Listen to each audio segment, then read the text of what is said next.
2024년 기출문제를 좀 풀이를 할 겁니다. 35강, 36강에 걸쳐가지고 풀이를 할 예정이고 한번 문제를 한번 보도록 하겠습니다. 문제 1번. 설령 20년의 선박이 목적항에서 화물을 양화하던 중 기관실 내에 화재가 발생하여 심한 손상을 입게 됩니다. 화재 진압 후 화물은 이제 전량 양화되었고, 그중 정상 화물은 화주에게 이제 정상적으로 인도가 됐고요. 화재 진압을 위해 가지고 소방수를 이제 뿌려서 화재를 진압을 하다 보니까 그로 인해 가지고 이제 화물 일부가 이제 손상이 되었고, 그 손상된 화물은 이제 선주에 의해 가지고 폐기가 되어 버립니다. 손상이 좀 심하다 보니까 폐기가 되었고, 개괄적인 조사 결과 선박의 수리비가 이제 상당히 이제 높을 거라고 예상이 되다 보니까 선주는 선박보험자에게 위부 통지를 하였고, 선박보험자는 통상의 절차로서 위부 승낙을 거절하였다. 그 후 손상 선박은 선박보험자의 동의하에 현장 인도 조건으로 고철 스크랩으로 이제 매각이 됩니다. 다음의 자료만을 이용하여 아래의 질문에 답하시오 라고 되어 있습니다. 피보험 선박의 보험 관련 정보, 이제 보험 가액, 그러니까 이 보험 가액은 이제 보험 목적물인 선박의 가액입니다. 협정 보험 가액, 이 가액이고, 그다음 보험 가액 금액 둘 다 동일하게 300만 US 달러. 그리고 보험 조건은 ITC 헐이고 디덕터블 5만 US 달러입니다. 그리고 이제 양항에서 선박의 정상 시장가액 사운드 마켓 밸류가 240만 US 달러입니다. 그리고 이제 사고 관련 정보로는 이제 손상 선박의 순매각 대금, 요거 아까 스크랩으로 이제 수리하려고 하다 보니까 예상 수리비가 너무 이제 많다 보니까 굳이 수리할 실익이 없었던 거죠. 그래서 이제 잔존가 스크랩 고철로 이제 배를 매각했고, 그 순매각 대금이 100만 US 달러입니다. 그리고 화재 시 본선 적재 화물 중 이제 정상 인도된 화물의 CIF 가격이 80만 US 달러입니다. 여기서 이제 정상 인도된 화물이니까 우리 이제 그 적하 화물의 공동훼손 분담 가액 산정할 때 보면은 통상적으로 전체 화물의 CIF 가격에서 데미지를 빼고 희생손해를 대해서 이렇게 산정하게 되거든요. 근데 여기서 보게 되면은 이거는 정상 인도된 화물이거든요. 정상 인도된. 그러니까 살아남은 화물. 이 80만 US 달러 안에는 이미 데미지 부분, 손상 부분은 이미 차감된 이제 순수 살아남은 가액만 80만 US 달러라고 그렇게 보시면 됩니다.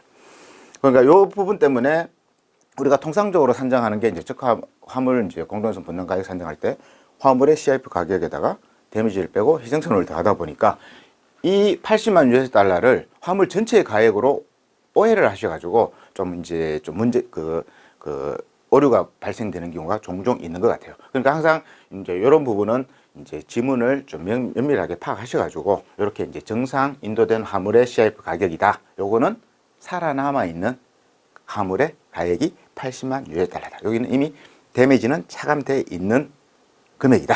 라고 그렇게 판단을 좀 해주시면 좋을 것 같습니다.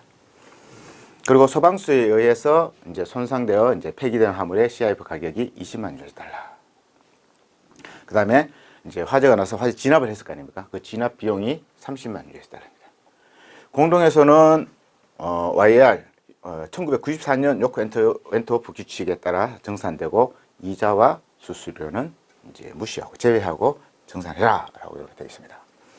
문제를 보면은 이제 첫 번째 문제로는 이제 손상 선박의 예상 수리비가 화재 손해가 200만 US 달러, 그리고 소방수에 의한 손해가 120만 US 달러로 이제 산정이 되었고, 잔존물 매각 대금 횟수를 포함하여 선체보험자가 지급하여야 할 순보험금을 산정하고 그 근거를 설명하시오 라고 되어 있습니다.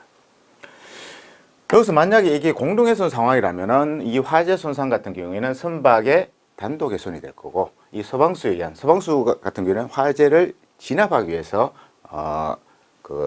손상된 거기 때문에 요거는 선박의 공동훼손 희생 손해가 될 겁니다. 그리고 이제 또 두 번째 문제가 하나 더 있어요. 손상 선박의 예상 수리비가 화재 손상은 요건 동일한데 이제 요 소방수에 의한 손해가 120만 불에서 50만 US 달러로 이제 조금 변경이 됐고, 그리고 이제 선체보험자가 지급해야 할 보험금만 산정하라 이렇게 돼 있습니다. 이걸 좀 그렇게 해서 두 문제가 이렇게 기출이 됐거든요. 그럼 이 상황을 한번 보게 되면은 출발항에서 화물을 선적했어요. 화물을 선적하고 그 다음에 이제 요거 이제 선박의 협정 보험 가입과 보험 가입 금액이 300만 US달러고 그 ITC 홀로 보험에 가입돼 있고 디덕트블은 5만 US달러입니다. 항해를 하다가 다 했어요. 목적항까지 왔단 말이에요. 목적항에서 와서 화물을 하역하는 도중에 화재가 발생해요. 화재가 발생. 그래서 이제 그 당시 그 상태를 화재가 발생되고 화재 진압하고 이제 상황을 보니까 선박의 정상 시장가액은 240만 US달러.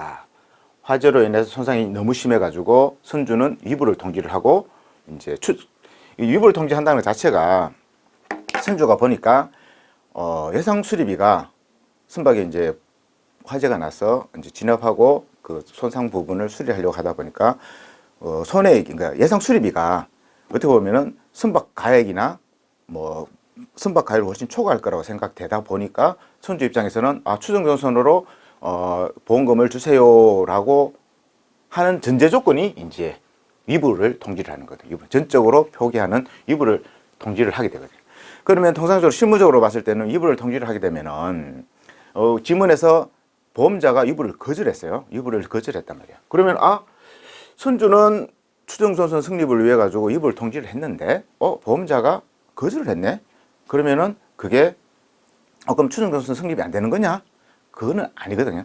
통상적으로 이제 위부 자체는 우리가 이제 이론 시간에서 이제 다뤘듯이 추정전선을 이제 성립하기 위해 가지고 전제 조건이 피보험자가 전적으로 피보험 목적물에 대해서 전적으로 위부를 한다라고 보험자에게 통지를 해야지만이 추정전선이 이제 성립이 될 수 있는 전제 조건이 된단 말이에요. 그러면은 보험자 입장에서는 그 위부 통지가 왔네.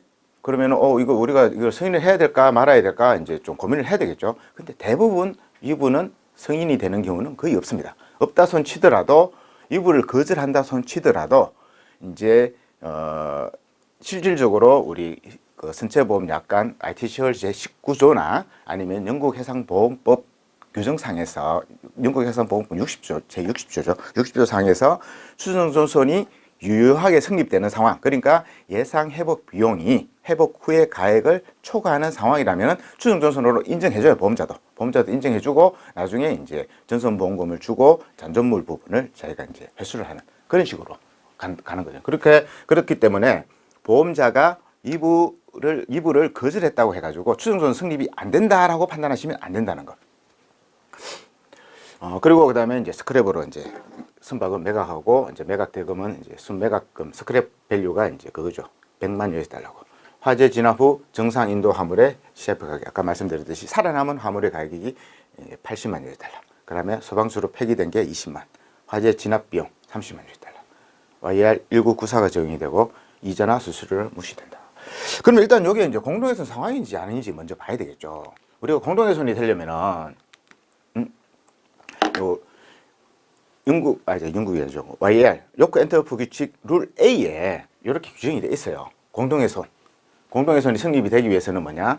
공동의 해상 사업에서 공동의 안전을 위해 이례적인 희생이나 비용을 고의적이고 합리적으로 발생시켜야 된다는 거예요. 그러면 여기에 조건에 해당이 되는지 한번 보도록 합니다. 일단은 화물이 적재되어 있었기 때문에 화물과 선박이라는 공동 해상 사업이 존재하죠.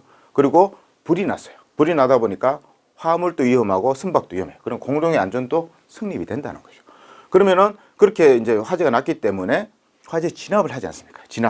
진압을 해가지고 진압하는 것 자체가 통상적이지 않지 않습니까? 불이 났기 때문에 이례적으로 비용을 투입해서 화재 진압을 하고 그리고 이제 그 진압을 하다 보니까 소방수로 해가지고 선박도 더 손상이 나고 이제 화물도 더 일부 손상이 났지 않습니까? 그렇게 해서 이례적인 희생이나 비용 손해를 발생시켰어요. 그리고 고의적, 그러니까 불을 끄면은 소방수로 인해 가지고 선박에 추가 손상이 있을 수도 있다. 그리고 화물에도 추가 손상이 있을 수 있다라는 것을 인식하면서 이걸 고의적으로 발생시키거든요. 그리고 이 조치 자체가 불을 끄기 위한 거기 때문에 합리적으로 충분히 인정을 받을 수 있겠죠. 그러면은 여기에 공동훼손의 요건에 해당이 되니까 공동훼손은 될 수 있겠구나 라고 할 수가 있어요. 근데 이제 문제가 뭐냐면은 여기 있어요. In a common maritime adventure라고 돼 있어요. 이 말 자체를 어떻게 해석하냐면은 이거는 요 말의 범위는 항해 중, 운송 중에 한정된다고 지금 판례나 이런 데 보면 그렇단 말이에요. 근데 이건 뭡니까? 이미 목적항에 도착했어요. 그러면은 항해가 이미 종료가 되어버렸다 이거죠. 종료가 되어버렸다. 그러면은 공동에서 승비 안 될 수도 있네 라고 볼 여지도 있다는 거죠. 그런데 이제 그렇게 해석이 되나 예외적으로 화물하고 선박에 영향을 미칠 수 있는 중대한 위험이 있다면은 공동해선으로도 처리가 가능하다라는 게 우리 판례고 이제 전반적인 이제 그 프랙티스란 말이에요. 관습이고 하다 보니까 그러면 이 상황에서 물론 항해는 종료가 됐어요. 종료가 돼가지고 부두에 있는 상황이기 때문에 좀 안전한 상황이지만 문제는 뭐냐면 화재가 발생돼요. 화재가 나 있으면은 이 불을 안 끄면은 선박도 더 추가 손상이 나서 선박이 전선이 될 위험도 있고 화물 또한 그런 위험이 현실적이고 중대한 위험이 있는 상황으로 충분히 볼 여지가 있다. 그래서 요거는 공동해선으로 처리가 가능하다라고 그렇게 보시면 된다는 겁니다. 그래서 이제 문제 한번 보도록 하겠습니다. 1번 문제부터 보도록 하겠습니다.